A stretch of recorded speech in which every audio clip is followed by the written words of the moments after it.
Hi everyone. So today's video is on African Americans and the Great War. Last class, or should I say now 2 classes ago, we did some visual primary sources on the 369th photos of, and you read a little bit about them. And this, I said that was like a case study. So this will put it into the greater context. I got some of this information from some of the books you hear me quoting.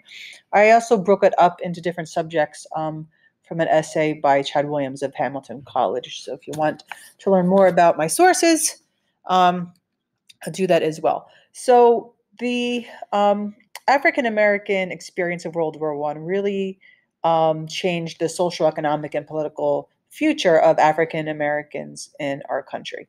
Most of them at the time, just like all other Americans, wanted the U.S. to stay neutral. But once the U.S. got involved, most sided with France, mostly because of France's commitment to racial equality, because there was a lot of African soldiers serving in the French army and things like that. So things that were going on at home during this time. It's important to know about the Great Migration. And between 1914 and 1920, about 50,000 Black Southerners headed to the north, which really changed the landscape of cities such as Chicago, New York, Cleveland, Pittsburgh, and Detroit. And it reshaped more than just, Black culture, but also American culture as a whole. So the Southerners that were Black at the time had a whole bunch of challenges that motivated their migration to the north.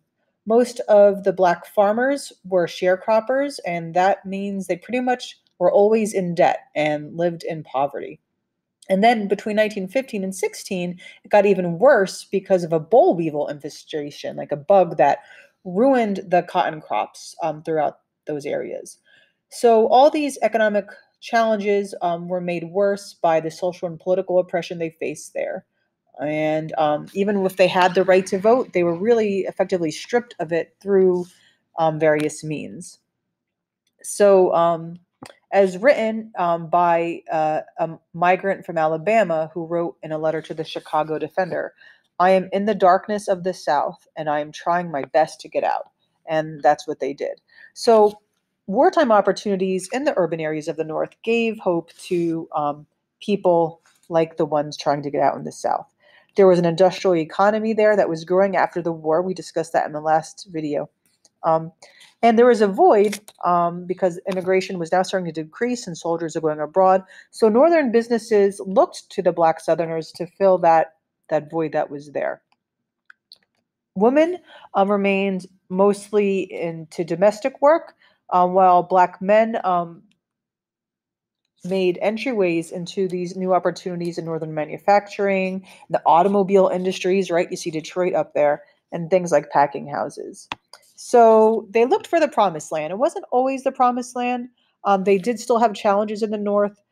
They did endure residential segregation, who's going to move into my community. So they also had substandard living conditions. They faced job discrimination and often hostilities from the white residents, sometimes even by older Black residents. But it was still a liberating and time of opportunities, and they were no longer faced Jim Crow and the constant threat to racial violence. And they did also have a new sense of freedom. And they helped to contribute to new forms of music, literature, and art. Like jazz became big during this time, for example. Now, what about democracy and justice? So remember, we have Wilson, he's president, um, and he said we joined the war to make the world safe for democracy. So many African Americans saw this war as an opportunity to bring about that true democracy. It's really not right for the US to fight for democracy in Europe while African Americans were not getting true democracy at home.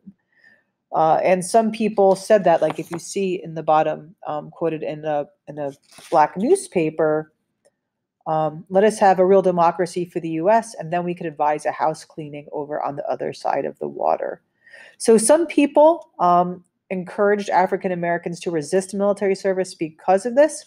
And because of that, they were closely monitored by federal intelligence agents because does this violate the sedition acts that we learned about? Um, Others encouraged them to be patriotic.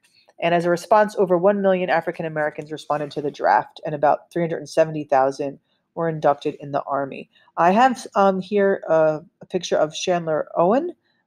He was an editor of the socialist newspaper, The Messenger, and he is one of those that did encourage them to resist. Very interesting character. He later wrote speeches for like LBJ and everything. Okay, so then at this time, there was a lot of violence going on at home.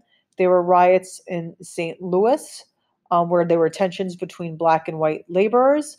It was a 4-day riot that left about 125 black residents dead. And as a response, there was a silent protest parade in New York City with 8,000 marchers, with the men dressed in black and the women and children in white.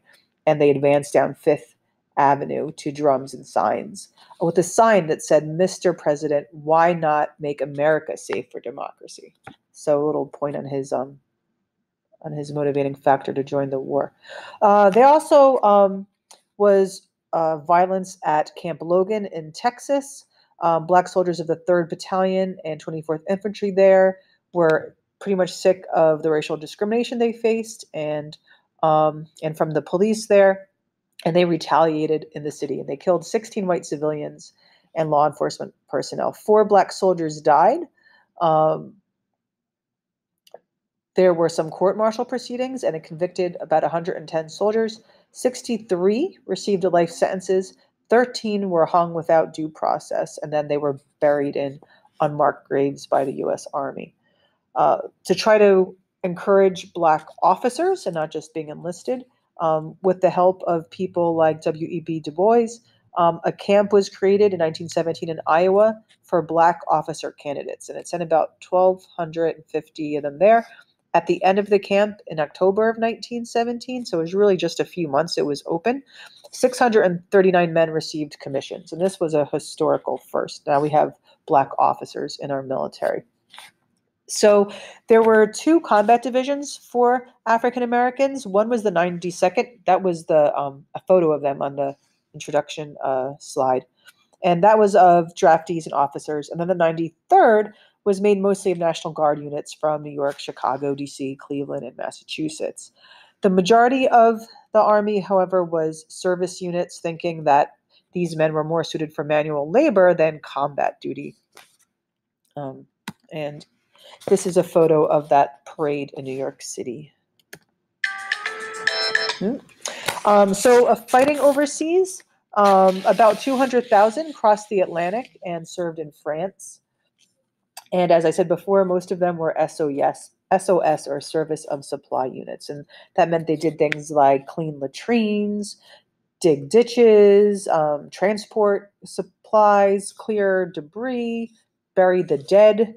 Some of them worked on docks and things like that. There were 2 black combat divisions, as we mentioned, the 92nd and 93rd, and they were made up of about 40,000 troops, and they did see battle. The Americans' military wasn't really sure how to use the black combat troops, so they loaned them to the 93rd Division to the French Army, and the French Army knew how to use them. It was the only American division to actually serve exclusively under French command. But we learned about the 369th, and they were part of the 93rd, those Harlem Hellfighters. They had a world-famous band with musicians from the U.S., including Puerto Rico. Europe really loved hearing them and playing like their jazz music. Also, to the right, these 2 soldiers, Henry Johnson and Nadine Roberts, I think there's a photo of this when you did that primary source work. They were the first American soldiers to receive the French Croix de Guerre, which is their war cross.